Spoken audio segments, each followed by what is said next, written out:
తిట్టినా నీ నోటి వెంట నా పేరొచ్చిందని సంబరపడతా. నువ్వు కొట్టినా నా చెంప మీద నీ గుర్తొకటుందని సంతోషిస్తా.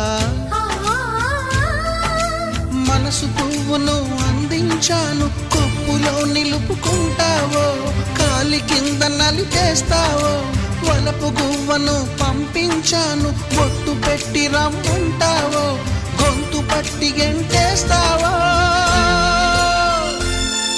ఏం చేసినా ఎవరాపినా చేసేది చేస్తుంటా. నువ్వు చూడు చూడకపో నే చూస్తూనే ఉంటా.